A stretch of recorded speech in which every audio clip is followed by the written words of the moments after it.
You ever feel like someone else is slowly taking your partner away from you?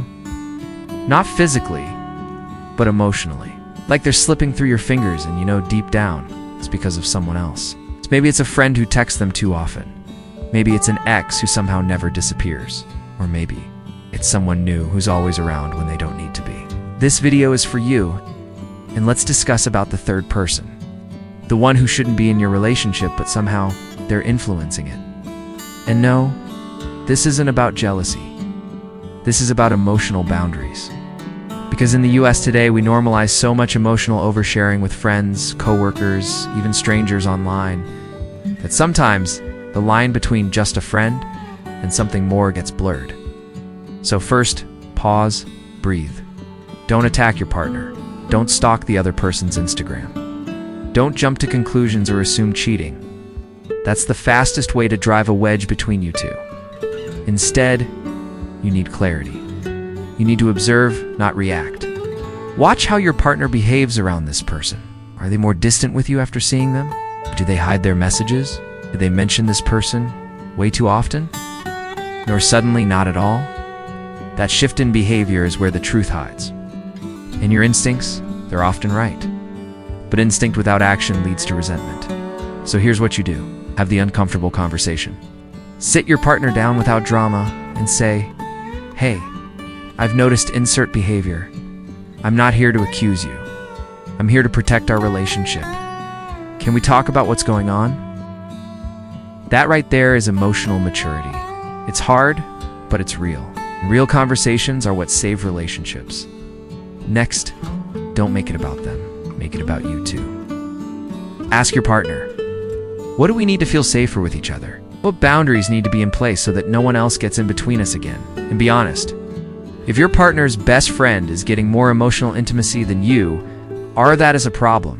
It's not because they can't have friends, but because no one outside your relationship should be making them feel more heard, more seen, or more important than you do. Now let's talk about power. Third parties often sneak in because something is missing. Maybe it's communication. Maybe it's emotional safety. Maybe you've both been busy, tired, or disconnected. That's not an excuse, but it's a reality.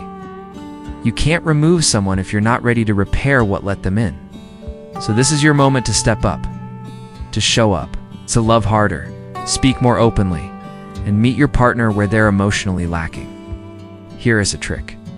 Instead of saying you re-spending too much time with them, try, "I miss how we used to talk at night," or "I want to feel like we re-a-team again." See the difference? One triggers defense, the other invites connection. But sometimes we'll do all that, and your partner still chooses the other person. That's the truth some people won't tell you. And if that happens, I want you to remember, your job is not to compete for someone's loyalty.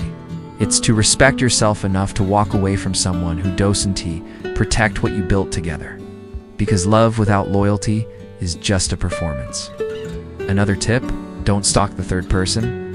Don't waste energy trying to understand them. They're not in a relationship with, your partner is. If your partner can't or won't set boundaries, that's a sign of their emotional maturity, or lack of it.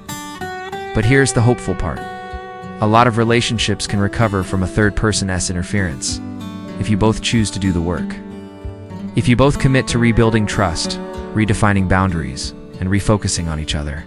Love isn't perfect, but it is possible when two people are fully present, not distracted by outside attention. So ask yourself, what kind of relationship do you want? One where outsiders constantly pull you apart? Or one where you and your partner are each other's safe space no matter what? That answer will tell you exactly what to do next.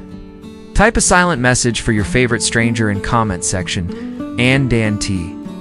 Forget to subscribe for more honest, healing advices just like this.